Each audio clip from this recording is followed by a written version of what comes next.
At 70 years old, I found myself standing at the entrance of my own beach house in Malibu, the keys trembling in my hands. What is this old parasite doing here? There's no room for you, my daughter-in-law, Jessica shouted at me from the terrace. I had arrived early that morning, expecting to find my house empty, as usual. My home had been invaded by her family. My furniture was ruined, my garden destroyed. But before I continue, make sure you are subscribed to the channel and write in the comments. Where are you watching this video from? We love to know how far our stories reach. That Friday morning, I drove to my beach house in Malibu, as I had done hundreds of times over the last 20 years. The route was familiar, the curves of the coastal highway, the smell of salt in the air, the sight of palm trees swaying against the blue sky. This house represented everything I had achieved in my life. Every brick, every tile, every plant in the garden had been bought with the money I earned working as a seamstress ever since I was widowed. When I turned into the driveway, I noticed something strange. There were cars I didn't recognize parked in my garage. Loud music echoed from the property, a festive sound that seemed out of place in the quiet refuge I had created. As I parked, I felt a tightness in my chest, that sixth sense that warns us when something isn't right. When I got out of the car, the impact of what I saw took my breath away. My beautiful garden, which I tended to myself every weekend, was devastated. Empty beer cans dotted the perfectly cut lawn. Children were running across the terrace, kicking a ball against my pots of red geraniums that I cultivated with so much love. The wicker chairs I had bought the previous year were covered with wet towels and dirty clothes. I walked slowly towards the entrance, the keys weighing in my hands as never before. That's when I saw her. Jessica, my daughter-in-law, standing in the main doorway as if she owned the place. She was wearing my favorite apron, the one I had embroidered myself a decade ago. Her eyes had that cold look I knew so well. "Jessica, I didn't know you were here," I said, trying to stay calm despite the chaos around me. "This is my house. I come here every holiday weekend, for the last 20 years. She laughed. It wasn't a normal laugh. It was a sound loaded with cruelty that made me feel small and insignificant, as if I were the intruder on my own property. "Oh, please," she scoffed. "Robert told me we could use the house whenever we wanted. Besides, we're doing something productive here. You just come to complain and ruin our family plans." Before I could answer, more people began to appear behind her. Veronica, her sister, with her 2 teenage sons, her gray-haired mother who looked at me with disdain, an older man in a Hawaiian shirt, a young woman with a baby in her arms, and another man smoking calmly on my porch. They all looked at me as if I were the problem. "Is this the famous mother-in-law you talk about so much?" Jessica's mother asked, sizing me up from head to toe. I thought she'd be more imposing. She seems rather common. The snickers that followed hit me like arrows. There I was, at 70 years old, in my simple travel clothes, being ridiculed by strangers on the property I built with the sweat of my labor. "Where is Robert?" I asked, feeling my heart race. My son needed to be there to explain this absurd situation. "Robert is working, as always," Jessica replied, crossing her arms. "Unlike you, he has real responsibilities. Look, Eleanor, there's no room for you here. The bedrooms are all occupied. The kitchen is being used to prepare food for the whole family, and frankly, your presence is only going to create unnecessary tension." I stood there, paralyzed. She was actually kicking me out of my own house, the house I built brick by brick after my husband's death, the house I worked days and nights as a seamstress to pay for. "Besides," Jessica continued with a venomous smile, "I already spoke with Robert, and we agree that this house needs to be used more. It makes no sense for it to be empty most of the time while you live comfortably in Chicago. We have children who need space to grow." Her words hit me like stones. 20 years building this place after my husband died. 20 years paying every cent of the mortgage with the money I earned sewing clothes for other people's families. 20 years tending to every detail, every plant, every corner of this place that had become my personal sanctuary. "This house is mine, Jessica," I managed to say, though my voice sounded weaker than I would have liked. "I have the deeds. I pay all the bills. Oh, that's enough," she interrupted, raising her voice. "It's always the same thing. That it's yours, that you pay. Robert is your son, isn't he? What's yours is also his, and what's his is also mine. That's how normal families work. The children stopped playing, and everyone watched me in silence. I could feel their eyes judging me, waiting for my reaction. Humiliation burned my cheeks like fire, but something inside me refused to break. One of the teenagers, who seemed to be Jessica's niece, came closer and looked at me insolently. "Why don't you just go to a hotel? There's no space for anyone else here." "All right, dear," I finally said with a smile that came from my soul, but which I knew didn't reach my eyes. "I understand the situation perfectly." Jessica smiled triumphantly, believing she had won. The others seemed satisfied, as if they had witnessed a just victory. They had no idea what they had just unleashed. I walked back to my car with slow, dignified steps. As I drove away to find a hotel, my mind traveled to the past, to when this property was nothing more than a vacant lot full of weeds and dreams. I was 50 years old back then, Robert barely 25. It was just the two of us against the world, and I had made the most important decision of my life to build a refuge for our family. The Pacific View Inn cost me $285 a night, money I hadn't planned on spending because I was supposed to be sleeping in my own bed. But there I was, checking in like any other tourist while my house was occupied by invaders who felt entitled to my property. That night, sitting on the hotel balcony, looking at the lights of my house in the distance, I felt something I hadn't felt in decades. A cold, calculated anger beginning to form inside me. It wasn't that impulsive anger that makes you scream and lose control. It was something much more dangerous. It was the intelligent anger of a woman who had survived poverty, widowhood, and decades of hard work. Jessica had made a fatal mistake. She had underestimated Eleanor Vance. The next morning, I woke up at 6 a.m.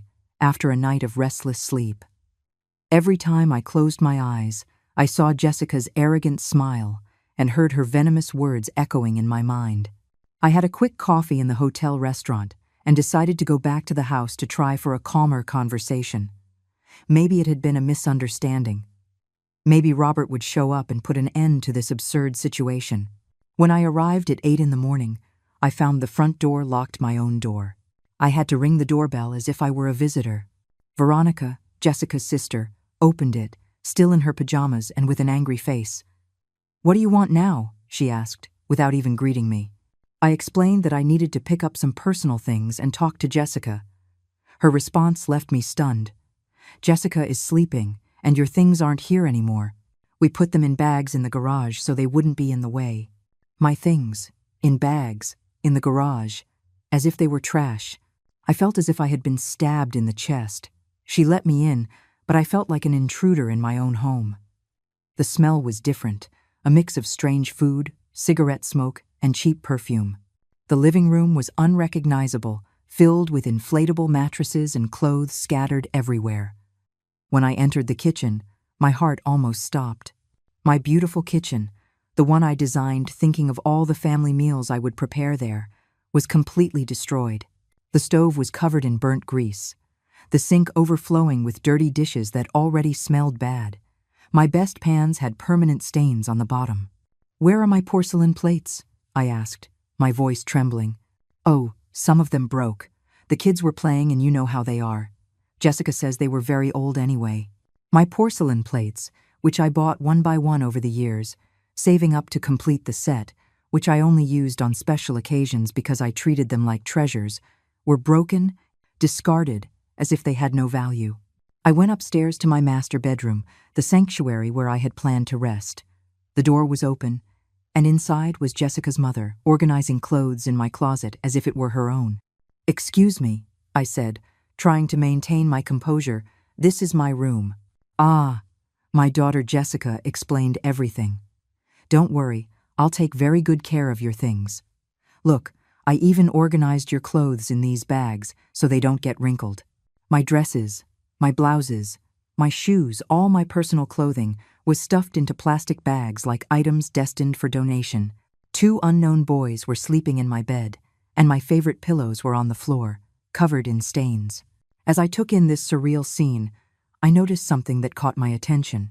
My secret closet, That hidden space behind the main wardrobe where I kept important documents and items of sentimental value, was ajar. A place that no one but me should know about. With my heart pounding, I waited for Jessica's mother to leave the room for a moment and went to the closet. The space had been completely violated. My documents were in disarray, some on the floor. The jewelry I inherited from my mother was gone. The property deeds for the house were crumpled, as if someone had looked through them carelessly. But the most alarming thing was finding papers that weren't mine. Legal documents with Robert and Jessica's names on them. I took them with trembling hands and read quickly. It was an application for a change of ownership. They wanted to transfer the house into Robert's name, claiming that I, due to my advanced age and deteriorating mental condition, was no longer capable of managing valuable properties. Deteriorating mental condition. Me, the woman who had managed her finances perfectly for 70 years, who had built a fortune from scratch, who still worked and maintained her financial independence. They wanted to declare me mentally incompetent to steal my house. The paper was dated from the previous week. This confirmed that the invasion hadn't been spontaneous, but part of an elaborate plan to take over my property using the law in their favor. At the bottom of the papers, I found something that chilled me to the bone.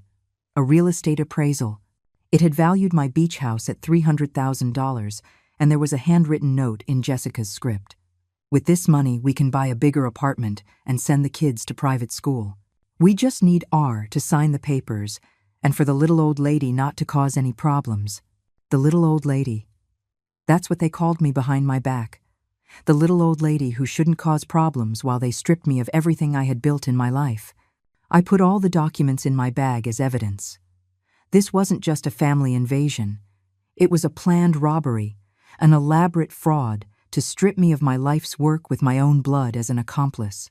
I went downstairs silently, and as I passed the hallway, I heard Jessica on the phone on the terrace. She was talking loudly without worrying about being discreet. "No, Mom, don't worry. The lawyer says it's very easy. Since Robert is an only child, he can claim the inheritance in advance due to the mother's incapacity. And once the house is in his name, we can do whatever we want with it. Advance inheritance due to incapacity. They wanted to declare me mentally incompetent to steal my inheritance while I was still alive. Yes, we already sent the fake medical papers. We paid $50 to that doctor from the cheap clinic to sign a report saying she has senile dementia. Robert didn't want to at first, but I explained to him that it's for the good of the children. Fake medical papers, a corrupt doctor, a fabricated report of senile dementia. My own son convinced that stripping me of my property was for the good of the children. I left the house without saying goodbye. There was nothing left to talk about. Words had lost all their meaning. This was no longer a family dispute that could be resolved with conversations and good feelings. This was a war, and they had fired the first shot using the dirtiest weapons possible. Lies, false documents, medical corruption, and the manipulation of my own son. On the way back to the hotel, my hands trembled on the steering wheel. Not from fear, but from determination. I knew exactly what I needed to do. Eleanor Vance would not be a victim of this betrayal. She would be the protagonist of her own justice. On Monday morning, I drove straight to the bank. I needed to verify exactly how much money I had available for this war. For the last 20 years, I had continued to save religiously, even after finishing paying off the house. Every month, I put away $300 from my pension and the income from my sewing work. I learned early on that saved money was power, it was security, it was freedom. The bank manager, Mr. Davis, had known me for 15 years, a serious and professional man who had always respected my financial discipline. "Eleanor, how can I help you today?" he asked with a warm smile. "I need the exact balance of all my accounts, and I need to talk about a sensitive legal matter." When he showed me the numbers on the screen, I smiled for the first time in days. I had $87,000 in savings, plus $23,000 in certificates of deposit, and $12,000 in my checking account. $122,000 in total. Jessica had been mistaken. She thought I was a poor little old lady who depended only on a miserable pension. She didn't know that Eleanor Vance had been a tireless worker her whole life, saving every penny to protect herself from exactly this kind of situation. "Mr. Davis, I need you to freeze any attempts by third parties to access my accounts, and I need an official letter from the bank confirming my mental capacity to manage my finances. Of course, Eleanor. Is there a problem? My family is trying to have me declared mentally incompetent to take my assets. His face grew serious. This is very serious. Do you need a recommendation for a specialized lawyer? Yes, please. He gave me the name and phone number of Thomas Grant, a lawyer specializing in family law and property fraud. He's the best in these types of cases. Tell him I sent you. I left the bank with a new energy coursing through my veins. It wasn't just the peace of mind of knowing I had the financial resources to defend myself. It was the mental clarity of having a concrete plan of action.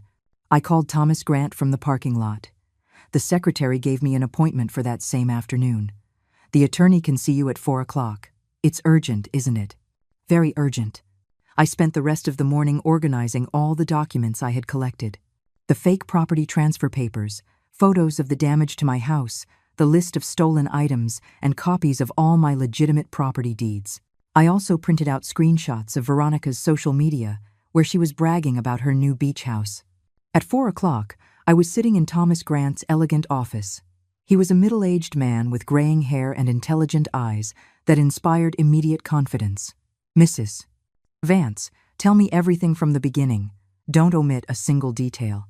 I narrated the entire story, the invasion of my house, Jessica's humiliations, the fraudulent documents, the fake medical report, the stolen jewelry, Robert's betrayal. He made detailed notes, asking precise questions that showed his experience in these types of cases.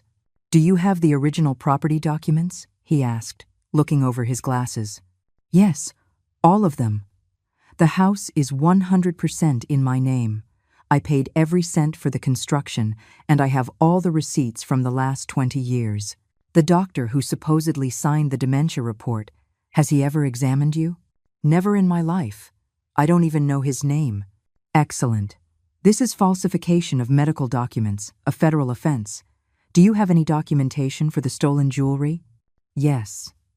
Some of it, especially my late husband's watch, is insured for $3,000. Thomas smiled.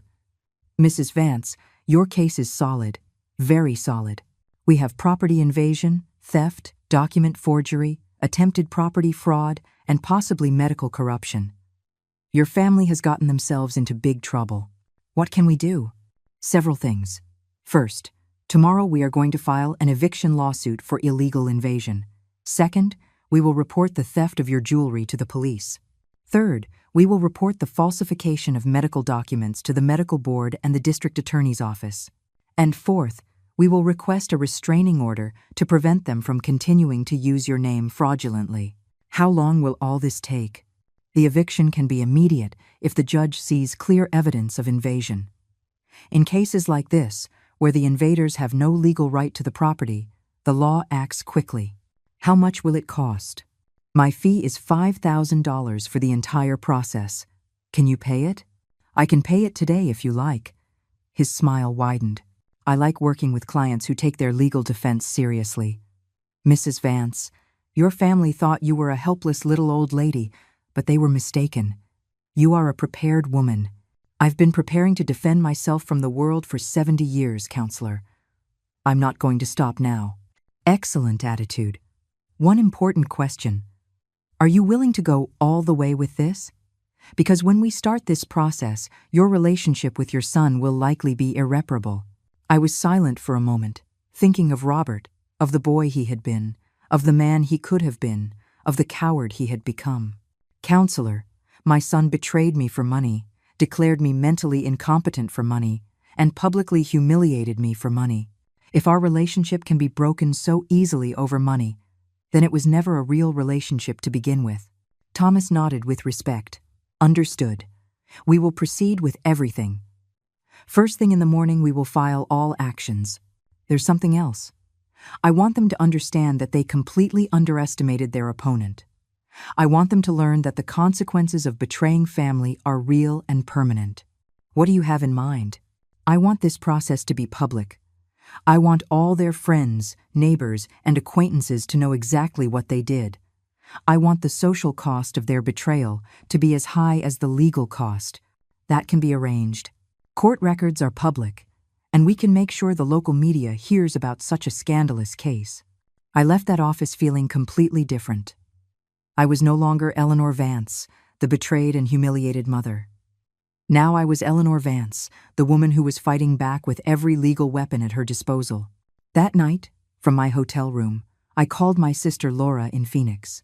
I told her the whole story. "Eleanor, I can't believe Robert would do that after everything you sacrificed for him. It no longer matters what I sacrificed, Laura. What matters is what I'm going to get back." I hung up the phone and sat on the bed, looking towards my house. From the hotel window, I could see the lights on, the music still playing, the celebration continuing as if nothing had happened. Tomorrow would be a very different day for all of them. On Tuesday, at 8 in the morning, Thomas Grant arrived at my house with 3 legal documents, a police officer, and a notary public. I arrived at the exact same time in a taxi, dressed in my best gray suit and carrying a briefcase full of evidence. Jessica's family was having breakfast on my terrace when they saw the legal caravan park in the garage. I saw Jessica drop her coffee cup when she recognized the official plates of the police cruiser. "Good morning," Thomas said in a professional and loud voice. "I am attorney Thomas Grant, legal representative of Mrs. Eleanor Vance, the rightful owner of this property. We have come to deliver an immediate eviction order for illegal invasion." Jessica ran off the terrace with a look of panic on her face that I will never forget. Veronica appeared right behind her, recording everything with her cell phone as if it were another episode for her social media. Jessica's mother, who was wearing one of my robes, looked confused and scared. The officer presented the eviction order and began to list the violations: invasion of private property, destruction of personal property, theft of valuable items. As he spoke, I watched the face of each of them, the shock, the disbelief, the growing fear that their actions would have real consequences. "You have exactly 2 hours to collect your personal belongings and leave the property," the officer announced. "Any item belonging to Mrs. Vance must remain here. I will supervise the process to ensure that you do not take anything that does not belong to you." 2 hours? Veronica shouted. "This is impossible. We have children here." "You should have thought of that before invading someone else's property," the notary replied with professional calm. At that moment, Robert arrived, driving at high speed. He got out of the car with an expression of total desperation. Surely someone had told him about the police arriving. "What's going on here?" he asked, almost out of breath. "Your wife and her family are being legally evicted from your mother's property for illegal invasion," Thomas explained.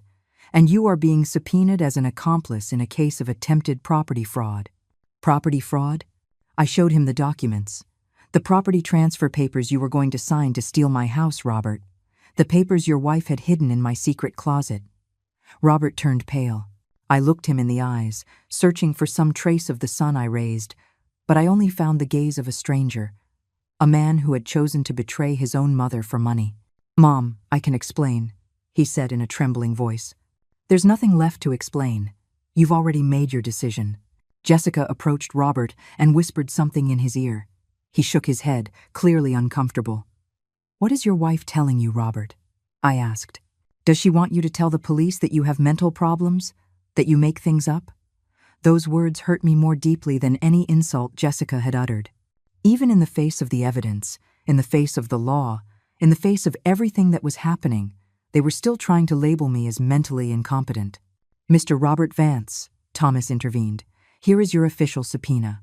You have 3 days to appear in family court to answer to the accusations of complicity in attempted property fraud against a senior citizen." "Complicity? But I'm her son. She can't sue her own son." "Mr. Vance," the officer said, "the law makes no exceptions for kinship when it comes to fraud and theft. A crime is a crime, no matter who commits it." The next 2 hours were a spectacle of chaos and humiliation for Jessica's family. From the terrace of my recovered home, I watched as the invasion they had planned so carefully completely unraveled. Jessica's mother was the first to break. After half an hour of crying and shouting, she sat on the stairs and refused to help with the packing. "This is your fault, Jessica," she screamed at her daughter. You told me everything was taken care of. You told me the little old lady had agreed to everything. Mom, shut up and help me pack, Jessica responded, desperately stuffing clothes into plastic bags. The children ran through the house crying and screaming, not understanding why they had to leave the paradise where they had been playing. A boy of about 8 came up to me, with red, confused eyes. Ma'am, why are you kicking us out? We didn't do anything wrong. My heart broke a little. The children were innocent in all this, pawns in their parents' scheme. I'm not kicking you out because you did something wrong, I explained in a soft voice. I'm asking you to leave because this is my house, and your family came here without asking my permission. But my mom said it was our house now. Your mom was mistaken. Jessica heard our conversation and came over, furious. Don't talk to my children. You have no right to confuse them even more. I'm not confusing them. You confused them by bringing them to a house that wasn't yours. This house is ours. Robert is your son. Children inherit from their parents. Children inherit when their parents die, not when their parents are still alive and well. You're already old. What do you need such a big house for at your age? Thomas intervened immediately. Ma'am, every comment you make about my client's age is being documented as additional evidence of age discrimination and psychological abuse against a senior citizen. Jessica fell silent instantly, her face red with anger. Robert had been carrying suitcases to the cars in complete silence, avoiding my gaze. When there were only 30 minutes left, he finally approached. Mom, we need to talk. There's nothing left to talk about, Robert. Look, I admit things got out of hand, but we can fix this. We can reach a family agreement without involving lawyers and police. What kind of agreement? You keep the house, of course. We accept that it was a mistake to come without telling you, and in return, you drop all the actions. And the jewelry? We'll return everything that was taken by mistake. By mistake? Do you really think I'm going to accept that stealing my mother's jewelry was a mistake? Mom, it wasn't theft, it was a misunderstanding. And the fake medical report was also a misunderstanding? And the request for property transfer due to mental incapacity? And publicly humiliating me by calling me a parasite? He remained silent, unable to find excuses for so many betrayals. It wasn't me, it was Jessica, he finally muttered. But you were there. You saw me being humiliated by your wife in my own house, and you said nothing. I didn't know what to say. You knew exactly what to say, Robert. You knew you had to defend your mother, but you chose to remain silent so as not to upset your wife. He became desperate, trying to find an escape that no longer existed.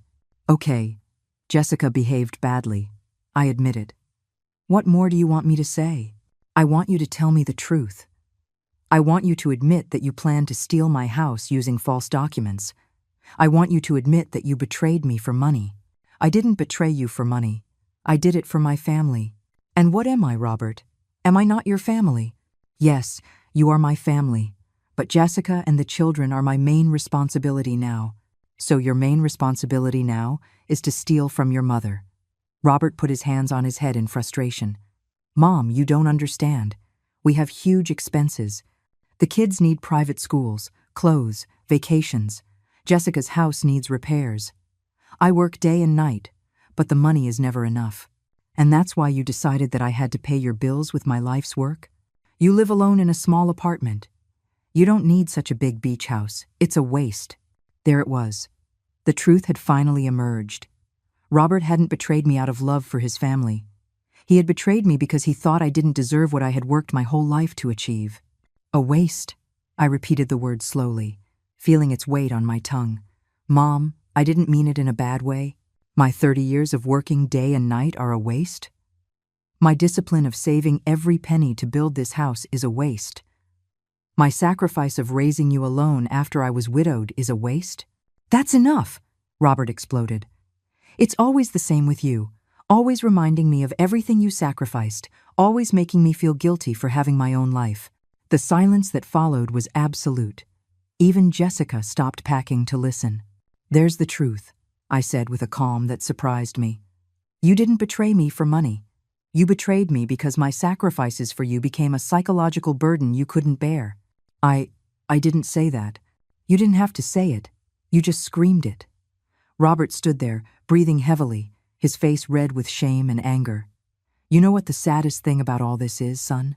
If you had asked me for help directly, I would have helped you. If you had told me you were having financial problems, we would have found a solution together. But you preferred to conspire behind my back, humiliate me publicly, and try to rob me using the law. Why? Because I knew you would say no. How did you know if you never asked me? Because you've always been very attached to your money, very controlling with your life's work. Controlling? Robert, I paid for your college. I bought your first car. I lent you the money for the down payment on your house. I helped you financially dozens of times in your adult life. Yes, but always with conditions, always reminding me that it was your money, that it was your sacrifice. I finally understood everything. Robert hadn't betrayed me out of greed. He had betrayed me out of pride. His manly pride couldn't stand to continue being financially dependent on his old mother. You know something, Robert? You're right. I should have forced you to be more independent when you were younger. I should have let you solve your own problems instead of always rescuing you. But it's too late to change the past. And now you will have the chance to be completely independent because, from now on, you will solve all your financial problems without my help. Thomas looked at his watch. Ladies and gentlemen, you have 10 minutes left. The final outburst was chaotic. Jessica screaming orders, the children crying, Robert carrying the last suitcases with an expression of total defeat. When they were finally all in their cars, Jessica rolled down her window and shouted one last threat. This isn't over, you bitter old woman. We're going to appeal. We're going to prove that you're crazy. Go ahead, I replied calmly. My lawyer will be waiting for you. The cars drove away, kicking up dust in my garage.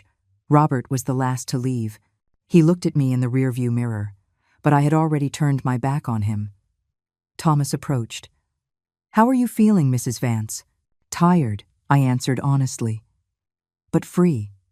Free from having to pretend we're a happy family. Free from having to excuse betrayal with motherly love. Free from pretending this can be fixed with forgiveness and forgetting. The officer said goodbye. The notary finished his documents. Thomas handed me the keys to my own house, his Mrs. Vance. Your house has been officially recovered. I walked up the steps of my terrace and sat in my favorite chair.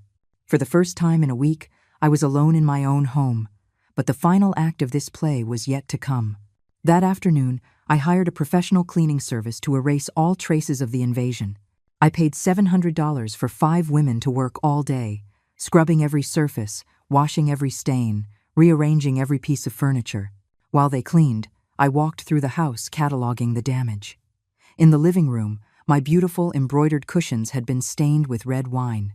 In the master bathroom, I discovered that someone had spilled hair dye in the porcelain bathtub, leaving black stains that refused to come out even with strong products. In the kitchen, 2 of my French skillets were burned beyond repair. And in my garden, half of my plants had been trampled to death. But the worst of all were the personal items that disappeared forever. In addition to the jewelry, I noticed that my family photo album was gone. The one with Robert's childhood photos, my photos with my late husband, memories of decades of a life built with love and dedication. The wall clock my father gave me when I got married was also gone, an object of no great financial value, but of immense sentimental value. A week after the eviction, my house had regained its original peace. The strange smells were gone. The stains were gone. My furniture was back in its proper place, but I knew that some things would never go back to normal. Betrayal leaves invisible scars that time cannot completely erase. It was that Friday that Thomas called me with news that made me smile for the first time in weeks. Mrs. Vance, I have some important updates. The doctor who signed the false dementia report has been suspended by the medical board. The investigation revealed that he had signed at least 12 similar reports in exchange for money. I was silent, absorbing the information. How many other families had tried to dispossess their elderly relatives using the services of that corrupt doctor? And the legal consequences for Robert and Jessica? I asked. That's the best part. The prosecutor has decided to proceed with criminal charges for property fraud and conspiracy. It's no longer just a civil matter. It's a criminal case now. What does that mean exactly? It means they could face prison time if found guilty. And it also means that all the legal fees they've had to pay have been enormous. I didn't feel joy at this news, just a deep sense of justice being done. I didn't want to see my son in jail, but I couldn't allow him to escape the consequences of his actions either. That same afternoon, I received an unexpected call. It was Veronica, Jessica's sister, crying on the phone. "Eleanor, please, we need to talk." Jessica is desperate. Robert has already spent over $15,000 on lawyers, and the legal proceedings aren't even over yet. And what does that have to do with me? We want to apologize. We want to fix things. Do you want to fix things? Or do you need me to drop the charges because you're running out of money? Ma'am, please. Jessica has children to support. Robert could lose his job if this becomes public in his office. She should have thought about the children before she planned to rob me. And Robert should have thought about his job before he falsified medical documents. But you already got your house back. You've already won. Why keep punishing us? Because getting my house back doesn't erase the humiliation. It doesn't return the stolen jewelry. It doesn't undo the psychological damage of being betrayed by my own son. We can return the jewelry. It's at my mom's house. The jewelry that was taken by mistake? The jewelry that you accidentally stole during the confusion of the move? Ma'am, please. Veronica, tell your sister that if she wants to talk to me, she can come here personally and bring all the stolen jewelry. I hung up the phone, feeling a strange mix of satisfaction and sadness. The satisfaction came from seeing how the tank they had designed to destroy me was completely falling apart. The sadness came from knowing that my relationship with Robert was probably over forever. 2 days later, Jessica showed up at my door. She came alone, without Robert, with a bag in her hand and her eyes swollen from crying. "Eleanor, I came to return your things and to apologize." I let her in. She sat in my living room like a scolded child, placed the bag on the table, and began to take out my jewelry one by one. "Here are the pearl earrings. Here is the gold watch. Here are the silver coins. And here is the necklace that that we also took by mistake." "By mistake?" I repeated, letting the sarcasm be evident in my voice. "Ma'am, the truth is, I took them, but it wasn't to steal them, it was to sell them. We needed the money urgently. We have a lot of debts. Robert lost money in some bad investments last year. We're behind on our mortgage. Our credit cards are maxed out, and the kids need school. And that's why you decided to rob me?" Jessica began to cry. Not those fake, manipulative tears I had seen before, but a genuine cry from someone who finally understood the gravity of her actions. "Eleanor, I admit I behaved badly, very badly. But I was desperate when Robert told me you had this beautiful house and you hardly ever used it. I thought. You thought you could take it from me without asking? I never wanted to take it from you. I just wanted to use it while you weren't here.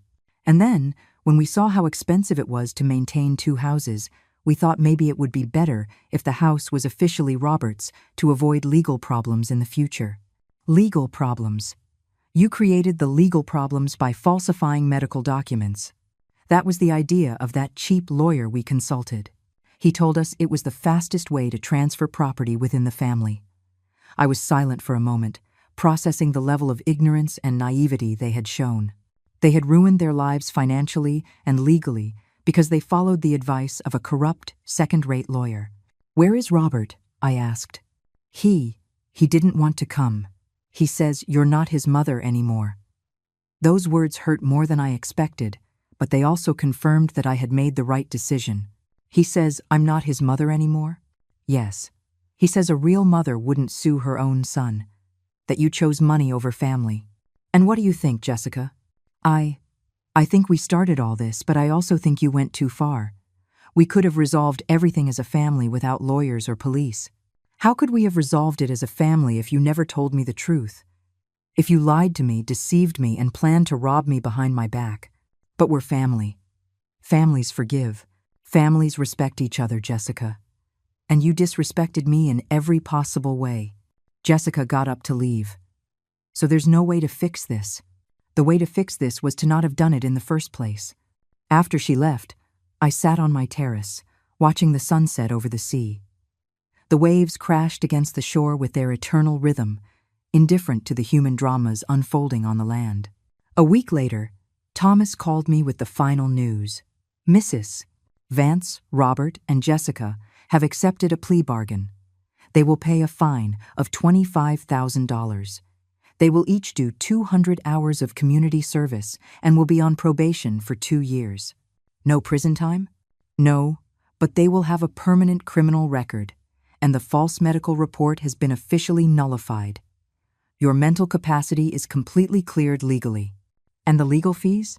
They've already spent over $30,000 on defense attorneys. Between the fines and the legal fees, it cost them over $50,000 to try to steal your house. $50,000. Almost half the value of my house when I built it. They had lost more money trying to rob me than they could have gained if they had succeeded. A month after the eviction, I decided to do something I had never done.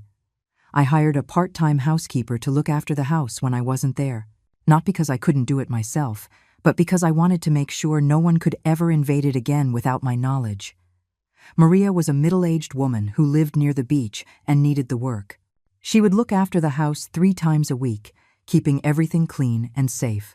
I also changed all the locks, installed security cameras, and updated my will to leave the house to charitable institutions instead of to Robert. If he wanted total financial independence, he would have it. One Sunday afternoon, while rearranging some things in the master bedroom, I found an old photo that had fallen behind the dresser. It was Robert at 8 years old, sitting on the beach where years later I would build this house. His childish face was smiling at the camera, showing missing teeth, his eyes shining with pure happiness. I was next to him, younger, with black hair without a single gray strand, holding him by the shoulders with pride. For a moment, I felt a pang of sadness so sharp that I had to sit on the edge of the bed. How had we gotten to this point? How had that smiling boy transformed into a man capable of betraying his own mother? Where did I go wrong? Perhaps Robert was right about one thing. Maybe I had been too controlling with my money, constantly reminding him of my sacrifices. Maybe I should have found a better balance between helping him and letting him learn to be independent. But did that justify the betrayal? Did it justify falsifying medical documents? Did it justify trying to rob me? No, nothing justified that. Our mistakes as parents can explain some things, but they do not absolve our children of their moral responsibility as adults. Robert was no longer that 8-year-old boy. He was a 45-year-old man who made conscious decisions and now needed to live with the consequences. I put the photo in a drawer. Those memories belonged to the past, and I needed to look to the future. 6 months later, I received a letter from Robert. A letter, not a call. He didn't even have the courage to speak to me directly. "Mom, I hope you are well. The kids ask about you. Jessica and I have learned our lesson. Maybe someday we can be a family again." I didn't answer the letter. Real families don't betray each other for money. Real families don't humiliate their elders. Real families don't plan robberies using false documents. Robert had decided that money was more important than his mother. I had decided that my dignity was more important than automatic forgiveness. The following spring, I decided to spend a whole month at the beach house. It was the first time I had stayed there for so long since the incident. I invited my sister Laura to spend 2 weeks with me. Together, we planted new flowers in the garden, cooked dishes from our childhood, and talked for hours on the porch, watching the sea. "Do you miss him?" Laura asked me one night as we drank tea. Every day, I answered honestly. "But I miss the son I thought I had, not the man he proved to be." "Do you think you'll ever forgive him?" "Maybe. But forgiveness doesn't mean forgetting or pretending that nothing happened. It means accepting what happened and moving on. And for now, moving on means keeping my distance." On my 71st birthday, I received a card from Veronica. Inside was a picture of the children and a note saying they missed me. I was surprised. Of all people, I would never expect a gesture of kindness from her. Maybe she had also learned a lesson from all this. I sent gifts to the children for Christmas, but not to Robert or Jessica. The children were not to blame for their parents' actions. They deserved to know that they still had a grandmother who loved them, even from afar. I started attending a support group for senior citizens in Chicago. There I discovered that my story, unfortunately, was not unique. Many other seniors had faced similar situations with their families. Some had lost everything because they didn't have the courage or the resources to fight back. Others, like me, had found the strength to defend what was rightfully theirs. A woman named Dolores told me that her son had sold her house while she was in the hospital, claiming that she would not be coming home. When she recovered, she discovered she had nowhere to live. Another woman, Carmen, said that her 3 children had emptied her bank accounts while she was battling cancer, leaving her with no money for treatments. Their stories made me realize that what happened to me was not just an isolated family drama. It was part of a larger social problem, the lack of respect for and exploitation of the elderly, often by their own families. I decided to use my experience to help others in the same situation. I started giving talks about the rights of senior citizens at community centers. I shared my story and taught others how to protect themselves legally. I also became a volunteer on a support hotline for elderly victims of family abuse. Every time I managed to help someone defend their rights, I felt that the pain I went through gained a new meaning. A year after the incident, I learned from Laura that Robert and Jessica had divorced. Apparently, the financial pressure and social scandal had been too much for their marriage. I didn't feel joy at the news, only a deep sadness for all the lives that had been affected by such wrong choices. One Saturday afternoon, while watering the plants in the garden of my beach house, an unfamiliar car parked in the driveway. It was Robert, alone. He got out of the car slowly, as if he were carrying an invisible weight on his shoulders. "Mom," he said simply, standing a few feet away. I looked at him without saying anything. His face was thinner, with new wrinkles around his eyes. He seemed to have aged 10 years in just one. "I came to ask for forgiveness," he said, his voice breaking. "Not because I need money or help, not because I want anything from you, but because I finally understand what I did." I continued in silence, letting him speak. "I betrayed you in the worst possible way. I let my own mother be humiliated and nearly robbed. I signed false papers. I stayed silent when I should have defended you. There are no excuses for what I did." He took a step forward but maintained a respectful distance. "I don't expect you to forgive me now, or maybe ever. I just wanted you to know that I am deeply sorry and that I completely understand why you did what you did. You were right. You were always right." I looked at the man in front of me, no longer the boy I raised, no longer the son who betrayed me, but a stranger trying to find his way back. "Thank you for coming, Robert," I finally said. "Forgiveness takes time." He nodded, accepting my response not as a rejection, but as a possibility. In the following months, I began to allow the children to visit me occasionally. Their faces lit up the house with a joy I hadn't felt in a long time. I taught them how to make cookies in my kitchen. I told them stories about their father when he was little. I showed them how to take care of the garden. They never mentioned the incident. They had probably been instructed not to talk about it. But sometimes I caught the eldest, Sophia, looking at me with a curious expression, as if she were trying to piece together a story she only knew in part. One Sunday morning, as we were planting new tomato seedlings, Sophia asked me an unexpected question. "Grandma, why did you and Dad fight so badly?" I stopped what I was doing and looked at her. She was only 11, but her eyes showed an understanding beyond her years. "Sometimes, Sophia, adults make very big mistakes. Your father and your mother made some mistakes with me, and it hurt me very much." "What kind of mistakes?" I thought carefully about how to answer. I didn't want to poison her relationship with her parents, but I didn't want to lie either. They tried to take something that was mine without asking permission. Something that was very important to me. "This house?" "Yes, this house." She continued digging a small hole for the tomato seedling, processing the information. "Mom says you were very cruel to them. I made them face the consequences of their mistakes. Some might see that as cruelty. I see it as justice." Sophia planted the seedling carefully, pressing the earth around it with her small hands. "I think I understand," she finally said. "It's like when I take my sister's things without asking, and she tells Mom. I get mad at her for telling, but it's really my fault for taking her things." I smiled, amazed by the simplicity and depth of her understanding. "Exactly like that, dear, exactly like that." That night, after the children had gone, I sat on the terrace contemplating the sunset over the sea. I thought about how things had changed over the last 2 years. I thought about the betrayal, the pain, the fight, the victory, and finally, the slow rebuilding that was happening. Forgiveness didn't come all at once, like a great revelation or a dramatic moment. It came little by little, in small moments of connection, in honest conversations, in shared silences. It wasn't the kind of forgiveness that erases the past or pretends that nothing happened.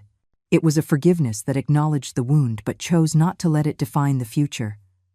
Robert would never be the perfect son I had imagined. I would never be the perfect mother he might have wished for. We were two imperfect people, bound by blood and decades of shared history, trying to find a new path through the ruins of the old one. At 72, I learned that life rarely follows the script we plan. The people we love disappoint us. Trust is broken. Dreams fall apart. But I also learned that our ability to rebuild from the ashes is much greater than we imagine. My beach house remains a symbol of that truth.